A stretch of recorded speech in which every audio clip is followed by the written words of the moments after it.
So I got all my GoPros and my Osmo Pocket set up in the action van. Meeting up with my buddy Kerry at the HEB over by the house. And we're going to record a podcast in the parking lot. So I'm just checking out all the audio and the whole setup to see how it goes. I know for a fact it's going to sound really messy while I'm driving because this van's really loud when I'm driving because I don't have insulation. But once we're parked, I got the AC running, I really want to check out how the audio picks up from the van because I'm going to start doing some podcasts straight from the action van. So we'll see how it goes. Hey, welcome everybody. It's Kerry with the Salt Yak podcast. Today we are doing our first ever interview. We're sitting in the Action Hat van with Rex Del Rey. The Action van. The Action van. Yes, sir. Welcome. Thank you. Thank you for having me, man. And if you do not know Rex, you need to go and find him on YouTube. His video was the very first YouTube video that I have ever watched. When we got into kayak fishing, we were thinking about going night fishing, and I just did a search, and his was the first video that popped up, and I was like, man, this is fun. This looks cool. I want to do this. And then I started following Rex and looking at all his other videos, and so we're just going to talk about you and how you came, how you got into this, and we'll talk about the Action Hat and how that came about. So let's just start off with you. Sounds good. You're born here, but you spent some time in the Philippines. Yes. I told you a story offline, so maybe I'll share that another time.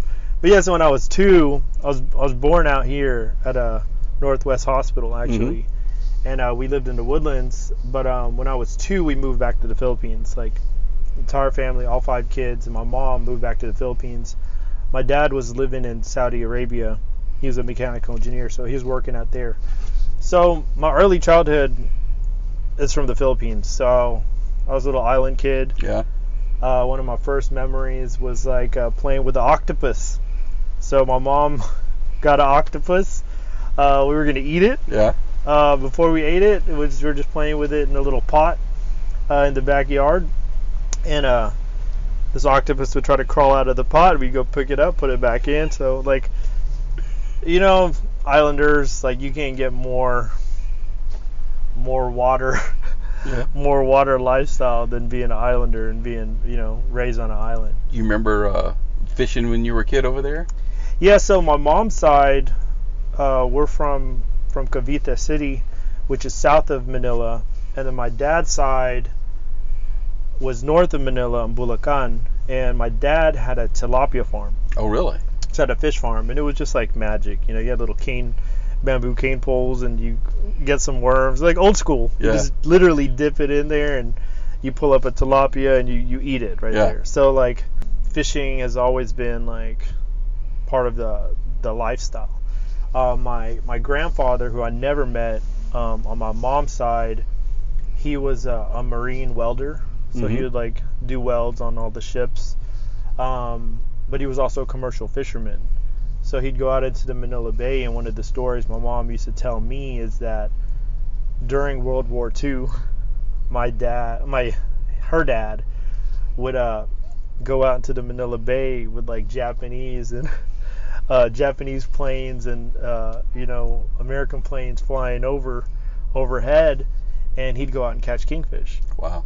And that's how he kind of kept the family fed, and all the extra fish he would sell it. So that's why they had food and money during like a virtual famine time, wartime in the Philippines, through fishing. Yeah.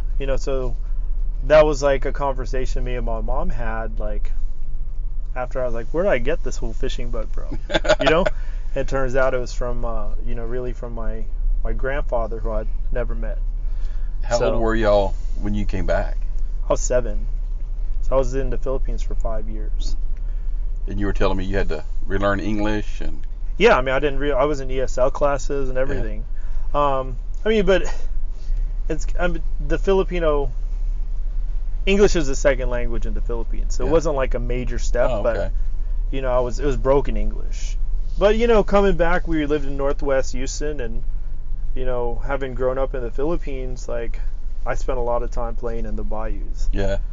So we'd ride our bikes around the neighborhood, and I'd always find myself in the bayous, catching like little red-eared sliders, and I would jump in the water and like find tires. I had discovered catfish like to hide in tires. Yeah. So I would jump in these little like dirty neighborhood bayous, and I would just I'd see a tire, I would just reach in there and hurl it on the bank, and I would see like catfish kind of pop out. So I was just like a little bayou boy, like always like found myself like out in the woods or out in the bayou playing around for as long as I could remember. So we were talking about this offline, but walk me down the road of how you got into kayaks. Yeah, so I mean, it's kind of cliche to say you've been fishing all your life, right? But I really was fishing all my life. But I was also saying, like, I never got into serious fishing until I got a kayak. Mm-hmm. So in college, my girlfriend at the time lived in A-Leaf. We spent a lot of time studying, like, at like Starbucks and Sugarland or whatever. And to take a break, like, we'd go fishing at like some of the ponds. And it was all about bass fishing. So I literally went to Barnes and Nobles and got a Fishing for Dummies book. And like I read through it, and it was like they taught you about like finding edges and classic lure types. So I literally, this is pretty much pre-internet. Yeah. And that's how you learned information, through books. So I was just reading through books, figured out like the idea of like how to cast a bait cast properly. Like Fishing for Dummies, I'm gonna go find that book, but it gave you like the basic crash course in sport fishing. Yeah. So I've always been into lifestyle fishing, so I learned that game through there. And then back when San Luis Pier was around, we'd spend weekends or a random middle of the weekday trip. Like if I had a late class, like we'd do a trip out to like San Luis Pier. Yeah. And fish out there, and all the different piers in Galveston and Seawolf. So I did a lot of that. And then eventually, you take a step into the water and start wade fishing. Mm-hmm. And I remember the first time, like, I got the idea of getting a kayak. And it was like dead of summer. I was wearing all this neoprene. And it was hot. And I was just drenched in sweat. And I was like, there's this guy out there who was waiting, and he had a kayak attached to him. And he was waiting along. And then I guess the bite turned off. Mm-hmm. So he picks up, hops in the kayak, and then cruises off. And I was like, man, that guy's got the right idea. Like, he has the option to step out and wade, but he can also cover more water and get to a different spot and try again. So he can cover more water beyond what he can just walk. So I thought that was really ingenious. Maybe like a week later. A whole week. A whole week later, I was like, kayak's the way to go. And that's when I got a kayak. And it was like I got a kayak and a GoPro around the same time. I got a tax return. And that's where I spent it. Yeah. Got some tax back when I was getting tax returns before being self-employed. But yeah, so that's what I bought, a GoPro and a kayak, and started doing kayak fishing videos. This is like in 2012. So yep. Really not that long ago. No. We started looking at it. Yeah. And so what, we've talked about this, but what has kept you kayak fishing? Oh man, like kayak fishing just kind of rocked my world. I mean, because like the way it happened so fast, there was very few YouTubers doing kayak fishing in 2012. I mean, you had like the really like old school guys who were on TV, like Jim Salmons, like he was on TV doing that. And then you had like Drew Gregory, and he was doing YouTube strong. And then you have Zoffinger, and he was doing like these like YouTube DIY videos. And he was just like, these were all the people you would see on there. but there wasn't very many people really doing kayak fishing videos at the time. So I just kind of jumped into it like full force, and then I got connected with like KC Kayaks in Louisiana, and then that introduced me to like the whole Louisiana culture. Yeah. And dude, I got a chance to go out to like ride the bull out in Grand Isle. So through kayak fishing, I like got a chance to, it gave me a reason to travel and go places. You know, and that's what's kind of cool with like, you know, finding a hobby, right? Because like if you get into a hobby, like you start like being involved in the community, and then you know, I guess with other sports, it's like you get into competition, and then your team travels to this other place, and you compete with this other team. With kayak fishing, it's like the nature of kayak fishing, like as you grow, is like you want to hit new waters, and you want to target new species. And to me, like that's very different than like boat fishing. Yeah. Like people with a boat, they'll kind of stick around the same area, and then they'll launch and they'll go to different places. But like the nature of kayak fishing is like you want to put your rig in the back of your truck and go travel to like a different place and different state, and it's a whole adventure lifestyle. Yeah. And you keep kind of slowly expanding your range, and then it becomes addicting because like you meet new people, you learn new techniques, you check out new places, and it's like, where's my next trip going to be? It's that whole the next adventure. Where's the next adventure going to be? You know, so it's kind of a cool setup like that. You know, one thing I noticed about you too is once I found you and I started going back and looking at your old videos, you had a lot of DIY videos. Oh yeah. And we talked about that, where you know a lot of the guys like us that are into kayaking, we're into the DIY stuff too. Do it yourself. Oh, that's half the fun. Yeah. That's half the fun. Like you have a blank canvas. You know, all kayaks are a blank canvas, and now more so than anything, like everything's set up with rails. So it's like you got to problem solve. Like, where do I want to put my stuff? Yeah. You know, like it's funny because like I go skiff fishing a lot, right? And my buddy Clay will tell me like I can bring one rod and one thing and that. So fishing on a skiff is super simple for me. I literally bring one rod, one tackle box, and my camera gear, like a few like, you know, Pelican boxes with my camera gear. Kayak fishing, man, it's like I got like 4 trays and everything. I got 4 rods. 4 rods, yeah. And then like right now I got 5 rod holders to kind of stage them all around. So it's a very personal. Like if you know how, once you go kayak fishing enough, you know how you like, you know where you want your stuff, you know, and then it becomes a real personal thing because you're constantly tweaking like where you put things to be there when you're ready to use it. Yeah. You know, so the rigging aspect of it has been really cool. Like trolling motors have become super popular now. But like one of the first builds I had was it was a hands-free steering trolling motor setup.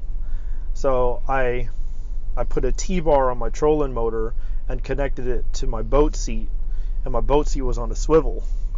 So I would, whichever way I would turn in my seat is the direction the boat would go. Wow. And then I modified the control box. So I rewired it so the control box is right next to me, and I'm just like kind of cranking on it here.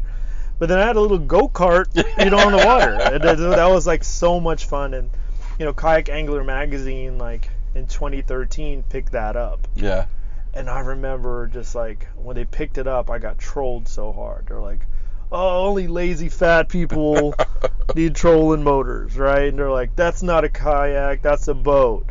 And people just got all caught up in the weeds of like trying to define it as like, well, once you put a motor on it, it's no longer a kayak, this is a paddle sport. And this was even when people were looking down on pedals. Oh yeah. You know? So it's been cool to see like the progression of the industry, but at the same time, like when I was doing it, I was just having fun rigging stuff up. Yeah, just do it. I was like the KC kayaks had a built-in, it was equipped to accept a trolling motor, which is why I went that direction. Yeah. Like, you know, right now you're having to do all these special mounts to put a trolling motor on a kayak. the KC Kayak was like a little John boat. Yeah. And they had a little like slide-in transom for trolling motors. And that's what kind of opened up my idea to it. But the side thing is like the batteries were so heavy. Yeah. And it just became more of a pain in the ass than anything. Like the convenience of like running around with this like cool little like go-kart kayak was that you had to lug this giant battery around and this like, you know, trolling motor, and then your battery would go out, and it's like you're having to paddle around like two people. Yeah. It's like paddling around a kayak with a dead body in it. You know, it's just like I've been caught in sketchy situations where like my battery ran out. Like I was out at the Galveston Causeway, and we launched on the other side of Tiki Island. So you go across on the Galveston side, and I went all the way across to Tiki Island. When I got to Tiki Island, my battery died. And then I was like, oh man, I got to paddle back. So I paddled back, and I'm just literally just treading water. Yeah. Like there was the current on top of the wind, and I was like literally going nowhere. So I was thinking like, maybe I just need to go back to Tiki Island, park my boat, park my kayak at some random like shoreline, walk all the way across the causeway, the mile and a half or 2 miles that the causeway is, go pick up my truck, come back around. And I was like, that may take me like 2 hours to do, you know?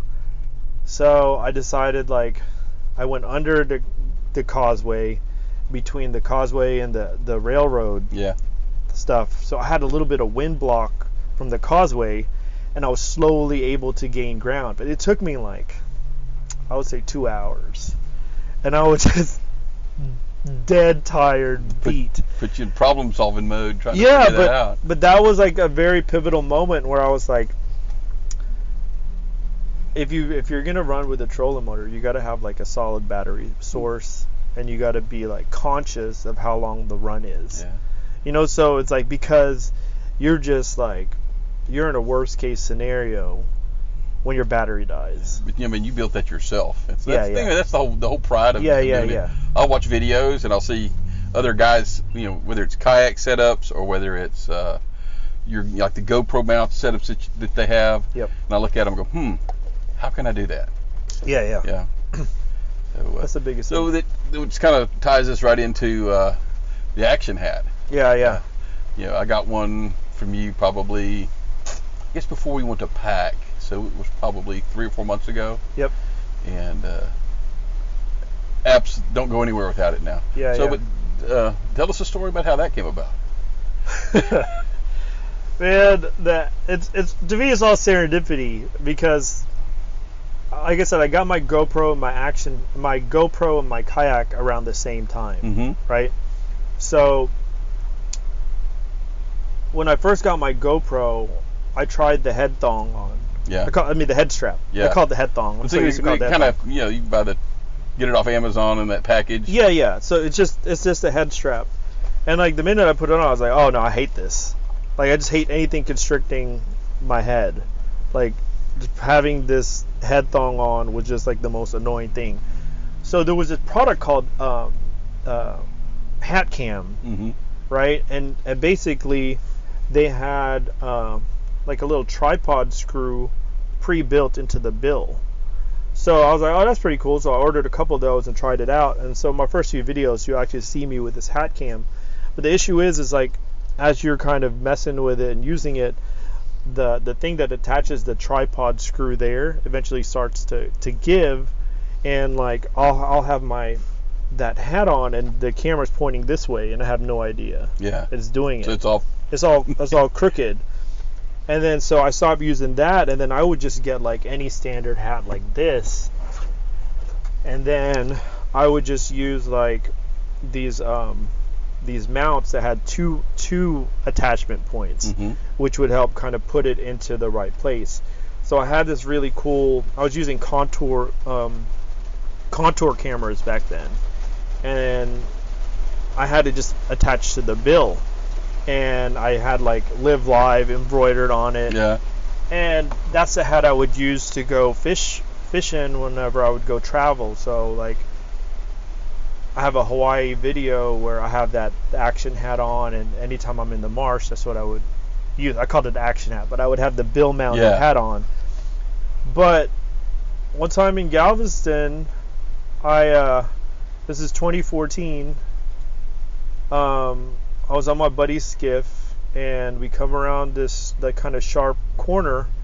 We're going really fast. Comes around that corner. The cooler I was sitting on pops off the hinges. You know, I fly over it. The skiff does a 360 and comes up over me. Yeah. So all of a sudden, like split second, I'm in the water, and then it's like complete darkness, and I still hear the motor running, and I'm like, am I dead? You know, like what's going on? Like I have no idea. It's just all dark. It's happened so fast. Anyways, I'm like, I just like reach up and I like feel the boat, and then I hear the motor cut off. So I was like, okay, now I can move, because you're underwater. You're at risk of just being like shredded up by that prop. By that prop. I have no idea where it is. It's so dark. So the motor cuts off, and I'm kind of feeling around, and I find the edge, and I pop up. When I pop up, my coasters are gone, and my camera is gone. I was using Garmin Verbs back then, so my Garmin Verb is gone, and my DIY hat. Spent about 30 minutes trying to find it. So obviously, like action hammers do not float. Yep. And neither do hats. So it was at that point when I was like, I'm just never gonna attach anything to my head. I'm just not even gonna use hat. I have no hat or head POV footage for like a whole year. Yeah. Because I was like, I don't want to do that, because you definitely run the risk of losing that on the water, and me having lost one, I was just really kind of like apprehensive about it. So then I just had had 6 cameras at one point, where I had one in the back, one over here, one on my net, one behind me, but I never had the hat one anymore because I refused to do it.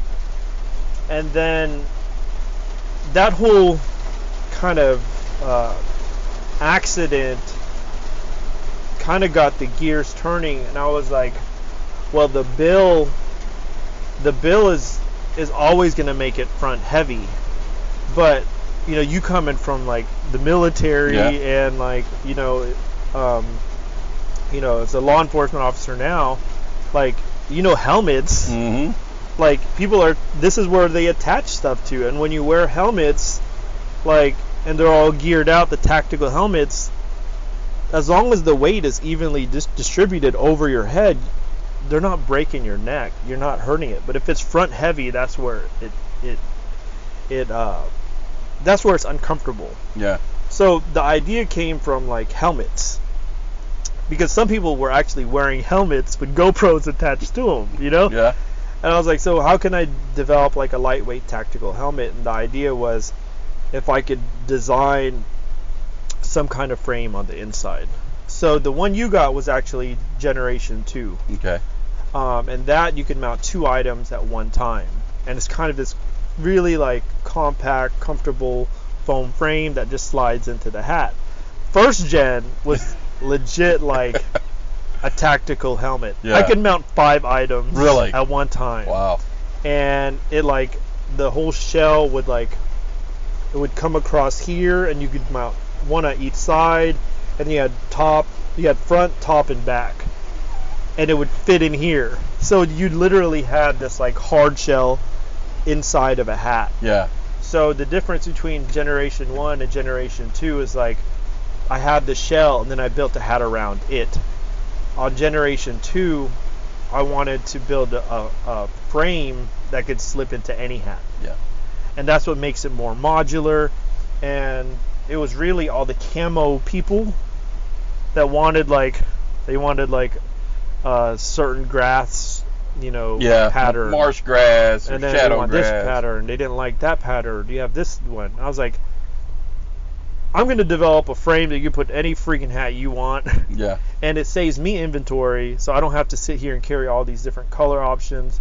I'll carry like a limited inventory, and then it's really modular, and if people are very specific about their hat style, like, you know, the standard like soft, you know, bucket fishing style, or even a straw hat or a rice hat, like whatever you want to.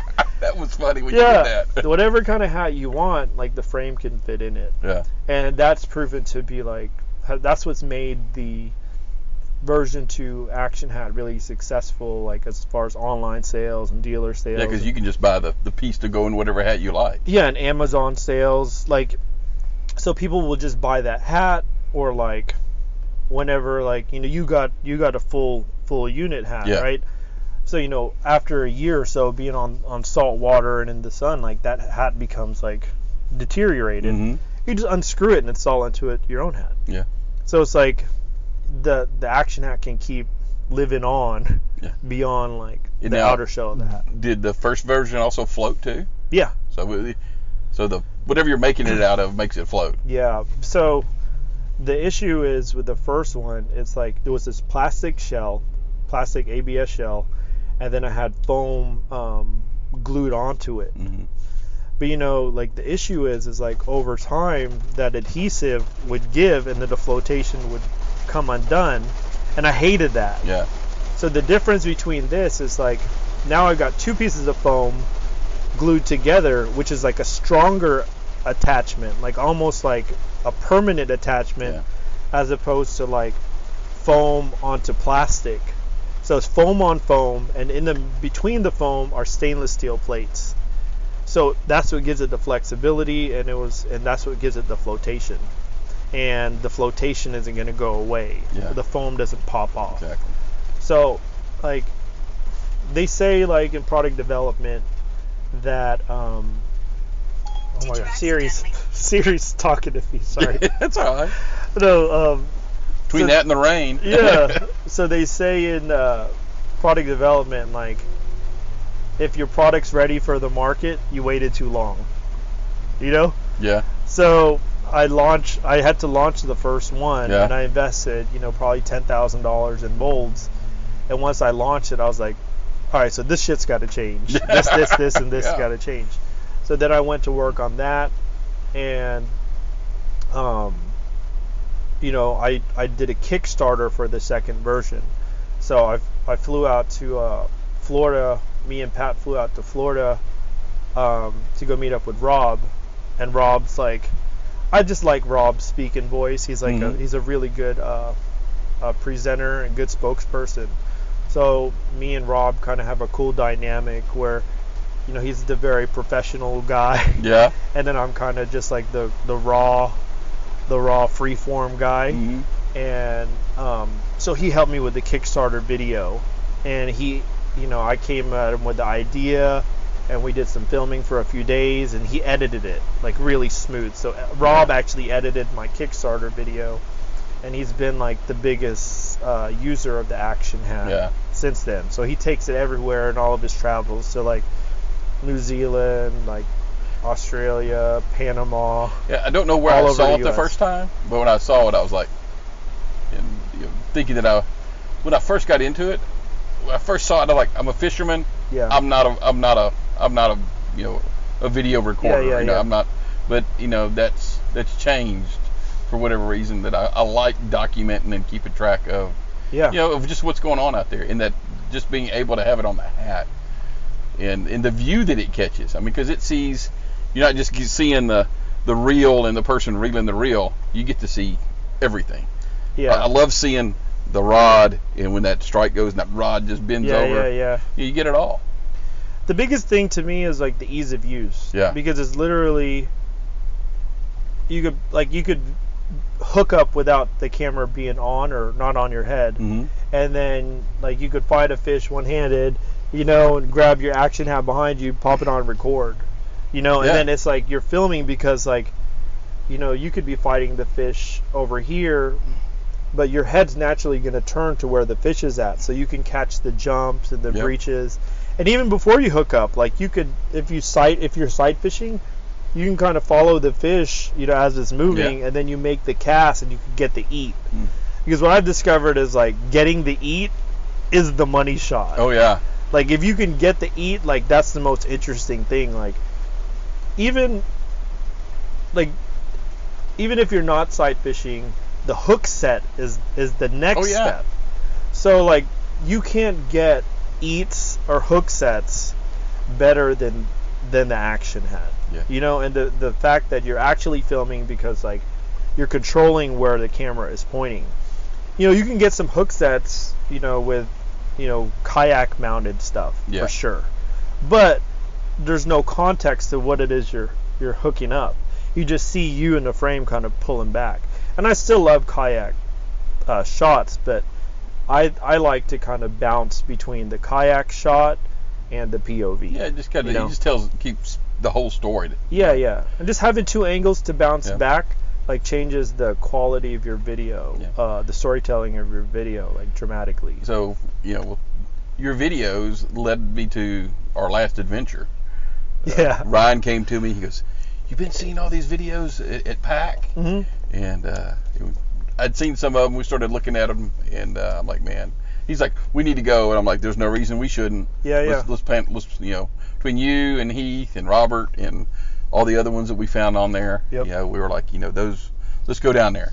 And just so happens, I was on Instagram probably a week before we went down there, and I saw where you had posted that you were going to the Pack. yeah. And I had reached out to you, and I was like, "Hey, are you going to be there?" And you're like, "Yeah." And I'm like, and Yeah. That's just a funny story is because I was at ACK and I was telling them I was going to Pack, and they said, "Yeah, this guy came by here, said he was going to Pack." I was like, "Oh, that's cool."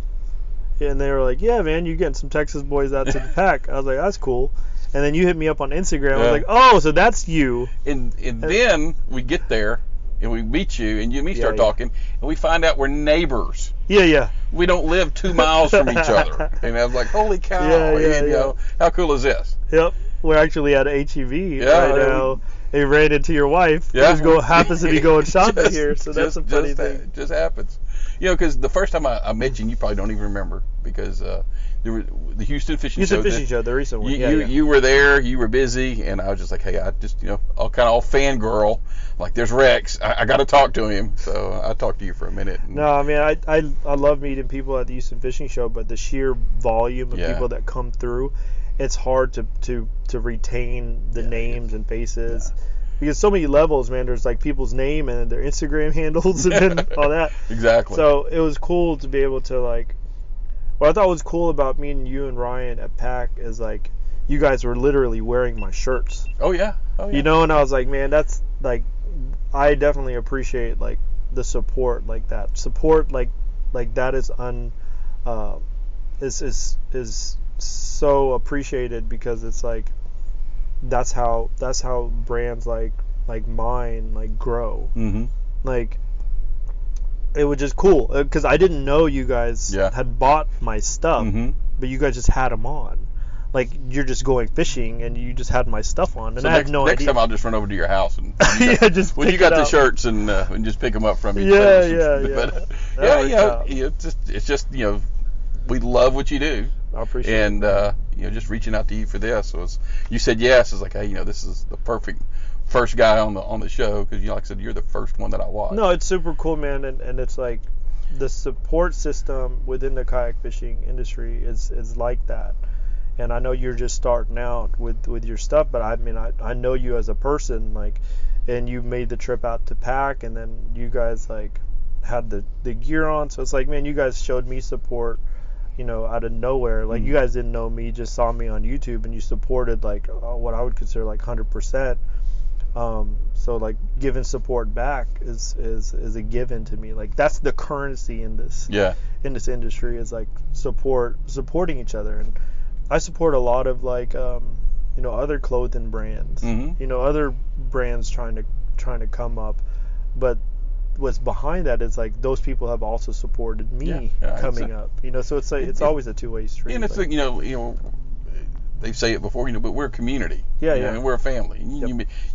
We talked about, I shared with you earlier that, you know, your whole little parody on the flat bill versus curved bill. Yeah. And I thought that was hilarious, but because I'm sitting there watching and going, I'm that old curved bill cap guy he's talking about. That's but it's the hate activated. We have hate activated polymers in here where you just like channel all your hate and you just like work that hate into the hat, and next thing you know, it's like you got a curve bill hat. So you're wearing a curve bill now. Yeah, man. So I just want to be, like I'd have all flat bills, but then I felt like, I wanted to be inclusive. So, what's your next adventure? What are you doing on? I'm trying to do. I want to get down to South Texas. Like, I travel east on I-10 all the time. Mm-hmm. So I definitely want to try to fish like South Padre and like, all the way down to like that whole area. That whole area down there, yeah. They got snook down there. Yeah. They got some clear water. And I'm thinking that I'm going to do the McAllen show as opposed to ICAST. Mm. Because I'm thinking at this point, it's like, I'm not really that interested in picking up dealers anymore. Like Amazon's worked really well, and that's pretty much, Amazon's become my biggest dealer. It's I don't know how much. There's always a box showing up at the house. yeah. I mean, I know my buying behavior is like, I search on Amazon first for stuff because of the free shipping. The free shipping makes it like super convenient. Like I'm a Prime member, so it's like, it's easier just to have it show up at my door than to me to like go 2 days later. Yeah. And sometimes it's one day if you get it in. Sometimes it's there the next day. Yeah. So I already do all my like, I buy all my labels, my boxes, like my shipping stuff, my business stuff through there. So Amazon's really taken off with Action Hat. So it's not like I'm against dealers. Like I passively take on dealers, and I have some big dealers already, but ICAST is like a big expense for what I would just say like low margin return accounts. Yeah. Whereas me working on direct sales, or like if I'm at a Houston fishing show, I can sell direct. Yeah. So there's a show in McAllen where I can sell direct. And then you can maybe go fishing too. Oh, that's the whole racket. I mean, to be honest with you, that's the whole racket. Is that I'm already paying for the trip to go to these places, so I can extend. Like I could go there early and fish, do the show, and then stay longer and fish some more. Yeah. So it's two-pronged. Like I go there to help grow the business, financially and sell stuff, but I also try to get content and grow the brand and like kind of expose other cool people in the area and fish with, kind of meet that community. Yeah. And that's what it's all about, man. Like having people in different areas to kind of link up with, and these people are so hospitable. Like I can, at this point, like with the network that I've built through YouTube, and it's not like I have like a huge YouTube following. I have like 9,000 subscribers, as compared to other people who have like 100,000s or millions. But like my humble little 9,000 subscribers, like, and my friends on Facebook, like I have a real connection with a lot of those people. Oh yeah. Whereas like if I go into like a different state or a different town, like I have enough rapport with some people where I know they're not a crazy. Oh, no doubt. That I'm not just pulling up into some stranger's house. But, I've seen their Facebook feeds and they're posting up where like these are normal people that would put me up for the night, and like, give me a hot homemade meal, and that's become the real like fun lifestyle aspect of it. It's like as I travel, it's like meeting all these friends I've made like in the kayak fishing community in particular in real life, and being able to like break bread with them and like become a part of their family for a few days, go fish with them, go eat with them, and you make a lifelong friendship through that. No doubt. So that's what's really cool. Like I ran into you at Pack. Yeah, I mean and like Pack, like the regulars that Pack, like the people that go there all the time, like we're all family. I saw where he posted me, like he drove up for the day. Yeah, he went to go drop off his so he's leaving the Yak Tribe RV there to rent out. Oh, okay. Because they're he has a brand new baby.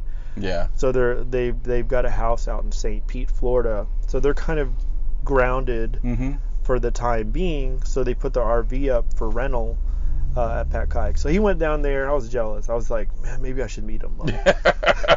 That, you know, from when we left Bryan, it was 8.5 hours. Yeah.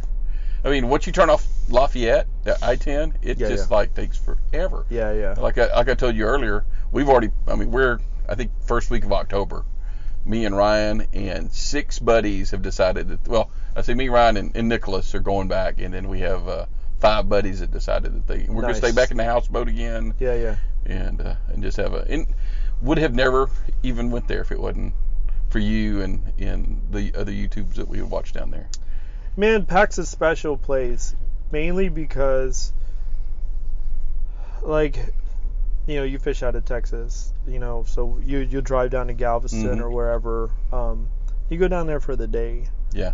And, you know, you may meet up there with buddies. After you launch, you go off your separate ways. Yeah. Like, when you come to Pat Kayak, like, there's people there. Like, there's people that live there, and there's people that are down there for the day, and there's people down there, you know, spending a couple nights like we were. A couple nights, you know, so it's like you go down there, and it's like, if you want to hang out, you can hang out. By all means, you could do the same thing there, where it's like, you know, people will drive in, launch, come back, and not talk to anybody and go out. There's people that do that all the time. But if you want to hang out and meet other people and talk kayaks and talk, you know, just talk shop, there's plenty of stuff to do that. And if you go there on the weekend, like, somebody's grilling. Yeah. Somebody's doing some kind of shrimp boil or crawfish boil or crab boil. Like food just pops off. Oh, yeah. You know, and that was kind of the cool thing. And then you could literally fish 24/7. Yeah. You know, you got the lighted pier. Like, a lot of the houseboat people will, like, invite you to come fish off the back. Yeah. Hey, come back. Yeah, y'all fish back here if we're asleep. You know, like, so it's like you get free reign of the whole place if you're there. But it's really a community, so it's not like it's just a kayak launch. The fact that people are there 24/7 creates that real, like, kind of community vibe, and it's a destination. It's a place. It's the end of the road. It's literally the end of the road. You can't go any further. Yeah. And Lisa and Eddie were just so super from the get. Yeah. I remember emailing with Lisa and setting the dates. I'm like, hey, do you need a credit card for deposit? She's like, no.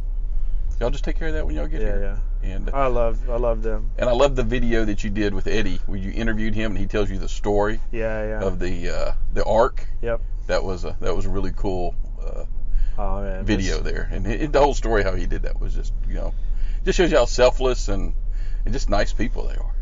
Yeah, but they're doers. Yeah. That's what I like. Is like sometimes I'll be hanging out there in the middle of the week, and I was like, "What you got going on, Miss Lisa?" And she's like, "I'm gonna go fix this electric box that went out." Like, she taught herself how to do electrical work. Like, I'm saying, you know, they're always, like, got projects going on. Like, right now they're putting in some new kayak. I saw that. Was that on yours that I saw that? I shared it. Yeah. So remember where they used to have, like, the bait tanks? Yeah. So they ripped that out, and they're putting, I think, two or three more kayak slips. Yeah, so that was pretty cool. He was pulling it apart with his boat. Yeah. So we'll kind of backtrack here just a little, because one of the things I saw from you, and one of the things that most of us who kayak fish like doing, is the whole sight fishing thing. Yeah. And obviously down in Pack, it's just like, I would say off the chain, but it was just crazy. My son Nicholas, you know, sight casted his first red down there. Yeah. But just kind of walk me through, you know, when I see the fish, it to me it my heart races every time, and I get nervous, and just kind of walk me through your sight casting. What do you do? So, I mean, like, the bigger picture is, it's like you're always on the hunt for clear water to be able to see them, or the clearest water you can get to be able to see them. And then what I usually do is, like, I'll just kind of, like, pole along a shoreline, because, like, you get the best contrast when you see them at the shoreline. Yeah. But sometimes they're not on the shoreline. They're, like, in kind of the flat in front of it. Yeah. So first of all, just kind of figuring out like where they're relating to the structure, and then you kind of key in more onto where they're at. So if you start seeing a few on the shoreline, you can just keep your eye on the shoreline. So you just paddle along it, and then you figure out like which way they're coming. But the real nerve-wracking thing is like, making that that good cast, like on top of the nerves of making a good cast. And like sometimes like I like showing like the really bad cast, because it just shows like this is real life. Like, you see this fish here and you make a bad cast, and then you'll spook them, you'll blow it, your paddle will drop. So like I've kind of designed all these tools around capturing that sight fishing. So it's like, the action hat is on. It's like you just press a button and you're recording. And then I have the new paddle clips where it's like people are like, oh, it only takes a second to lay it down. But the real issue is not laying it down. It's making the noise when you lay it down.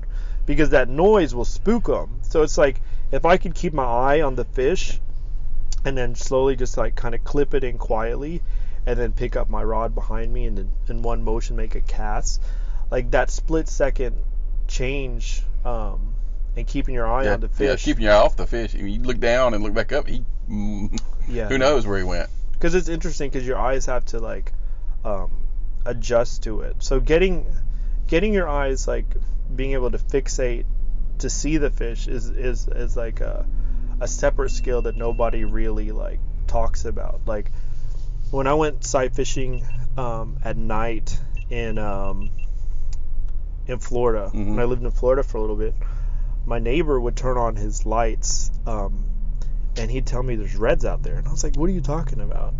So what he would do is like, he's got lights on, and he's like, we'll stare at the sand for about like 1 minute, and then slowly start looking up. And it's like, once your eyes kind of tune in to like what's normal structure, like you have to spend some time kind of tuning in to like what are the little like waves or the grass, or like you get your eyes acclimated to what's normal, and then as you're looking out, then you're able to see what's abnormal. You see what I'm saying? Yeah.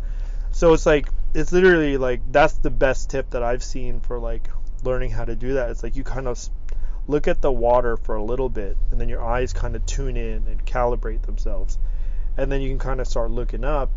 And then sometimes it's just a little tail flash that you'll see, and then you'll key into that. So I've seen, like, even when I'm on the skiff, like, I'll see fish that Clay can't see, and he's on the platform. Wow. He's like, good sight, but a lot of that is just from playing in the bayou. Yeah. Because, like, I remember being, like, 12 years old, and my mom would drop me off at the bayou because, like, I knew that the turtles were just hatching. So I would go out there, I'd walk along the bayou, and I'd look for little red-eared sliders, and they're like the size of a quarter. Yeah.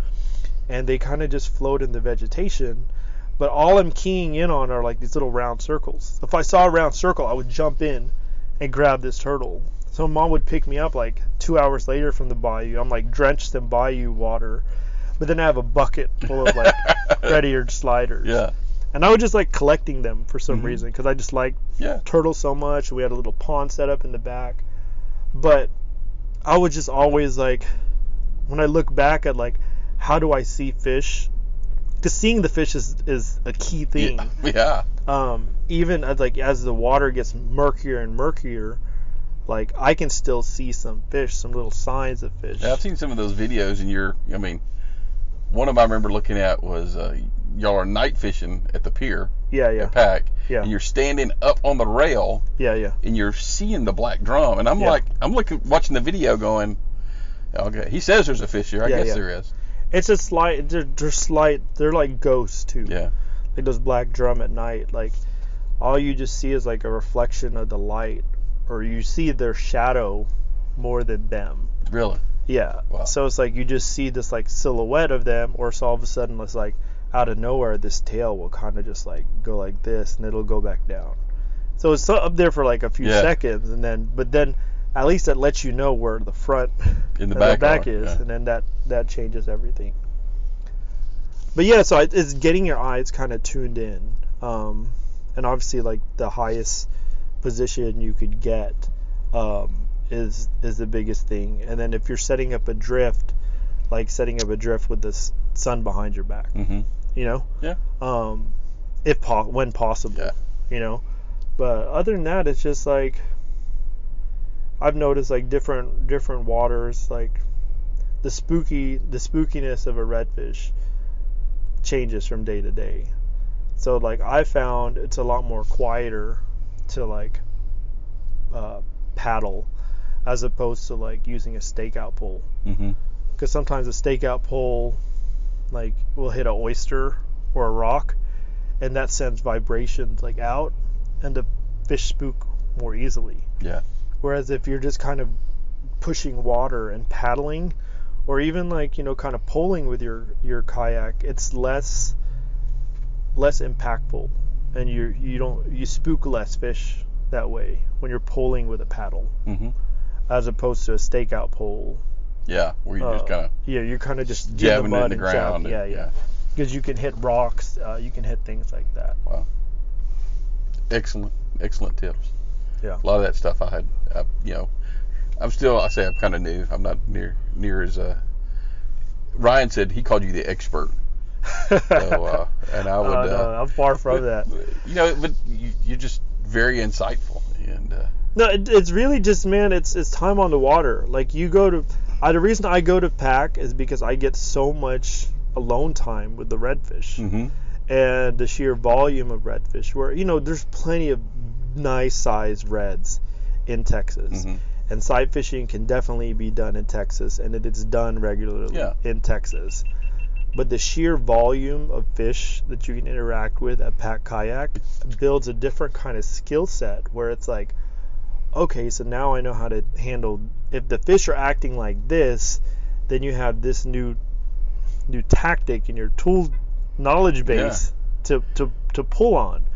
And what I've noticed is like I always start with the smallest presentation possible, because it's like the least intimidating. Yeah. Like you could put like the tiniest bugs on there. Like Heath actually lives right down the street too. Really? Heath bugs. Yeah. Really? Yeah. So I go to his place all the time before a pack trip to load up. But he makes these little crabs and these little, like, they're called loco bugs, and then there's bitty bugs. So there's a lot of smaller bugs aside from just the double curl tail. Mm-hmm. And those have proven to be like super cool when you're just like pitching, like he's right there on top of you. Right on top of you. Yeah. But like if you clunk like this big lure in front of them, sometimes that'll just spook them. But if they just see like a little snack coming through their face like this, they just, like, the way they react, they just vacuum it. They just suck it in. Suck it up. It's not like this aggressive hit. So they just like suck it in, and they're like, oh. Then they take off. They're like, oh, you know. But that's like when they're really picky. I just go small. So I always have like I rarely go sight fishing with plastics. Because like my starting point is the bug's curl tail, and then I scale down. So you're throwing all of that on spinning gear. Yeah. So I usually have 2 spinning gears, 2 light spinning gear, 2 light spinning rods. One with a curl tail bugs, and then one with a smaller one, like a bitty bug or a crab, because I like having a crab on, or a shrimp on, like supernatural presentation to pitch at sheep's head. Because the sheep's head, man, those things take off. Like, you think reds take off? Once you hook up with the sheep's head in the shallows, oh man, that's addicting. Wow. Like sheep head sight fishing, like lots more people are like discovering, like, that's amazing. Really? But they're really hard to, like, people are used to just like soaking dead shrimp on the bottom for sheep's head. Yeah, I've caught a few just on accident fishing for whatever else. When you see them, like some days when you go out into the marsh, all you see are sheep's head. And in those days, I switch to the smallest bait possible. And if they're like feeling feisty, oh man, biting those on light tackle in shallow water is like one of the best. best things you can do, because it's a whole different fight. It doesn't last as long, but the initial takeoff is ridiculous. And some of them things are huge. Yeah. Freaking huge. But they're panfish shaped. Yeah, I know. So, panfish fight. And delicious. They're delicious, and they fight big. They fight a lot bigger than their size. So imagine getting a big sheephead, like what kind of fight that is. Yeah. And it's generally on light tackle. So a lot of the fly guys call them like ghetto permit. Well, they got the stripes on them. So. Yeah, they got, ghetto permit. But like permit's like a big fly fishing thing in the flats out in Florida, or like tropical areas. But like in the marsh, you got sheep's head, and they have that same kind of body profile, and they're really hard to convince to eat, because they're kind of just sucking on barnacles or like picking up crabs here and there. But like with the sheep's head, if they follow your bait and they literally turn their whole body and they're like, what is that? You have a good chance that when they turn their body like that, they're going to generally pick it up. So you give it like a little twitch, then they hit it. Seals the deal. But they do love the chase, and then you kind of do a little pause, and then they'll look at it, investigate, and turn. So I have picked up sheep's head on like gulp, but I pick them up consistently on bugs fishing. Those are some good hot tips you got there. Yeah, you gotta when you guys go back, like have a rig ready to pitch at sheep's head, because that's a whole different sight fishing dimension. I appreciate you doing this. Oh, no problem, man. You got anything else you want to talk about? No, man. I just I think we covered a lot today, man. But I definitely appreciate the support and wish you best of luck with the podcast. I'm actually trying out this whole setup in my van to be able to do podcasts in the same vein. Love to listen to I listen to. There's probably 3 different ones that every week when they come out. Yeah. I listen to them just because I want to learn. I mean, I think you always are learning. Absolutely. So it's whoever I can pick up stuff from, I'm picking it up. I mean, the more podcasts I listen to, the more I enjoy the format, because I've done a lot more driving now than I ever have. And I'll always throw on a podcast because it's always interesting to me, because a lot of these podcasts are like campfire conversations and stories, and that's what I really like. And it's kind of like raw info, raw knowledge. It's nothing like it's not content that's veiled in like production and music and like this is totally unscripted, crazy editing. We had lunch together. Yep. And then you just got to know each other a little bit, and here we are. Kind of builds the platform on what to talk about in the thing. But so I've definitely, like, I'm going to be starting a podcast myself and doing it from this van, and like as I travel, I've got a bunch of buddies that I would love to have in the hot seat there, and we would do the same thing me and you are doing. Cool. So instead of me getting interviewed, I'd be interviewing them and kind of catching them up. There you go. So I appreciate you inviting me to do this, because it kind of lets me test out the formats. Like my GoPros were kind of all going off. So now it's like it's always problem solving. So I was like, now I got one camera that's still running. These are gone. So I got to figure out why they did that. But I think every time I said GoPro, it picked up the activation and it cut it off. So I got to turn the audio off, and I got to turn the voice activation off. There you go. Anyway, how can they find you? All your different things on social media and so forth. If you search Rex Del Rey, that's REXDELREY, not RAY. So Rex Del Rey, but you can also look up any of my brands. Action Hat, Fish Fresh, that's Fish FRSH, and then Live Live Now. So those are the 3 brands that I push content through. But you can just look me up on Facebook, Instagram under Rex Del Rey, and you should be able to find me pretty easily. Perfect. Thank you, brother. I appreciate you taking the time letting me do this. Not a problem. All right. Again, follow us on Instagram. You can find us on Facebook. We have a small YouTube page. There's just a few videos up there. If you like the podcast, subscribe. We're on iTunes, SoundCloud, Spotify, and some of the other ones. So until next time, like we always say, wear your life jacket, and you'll have a good time. Talk to y'all later. I'm an outsider.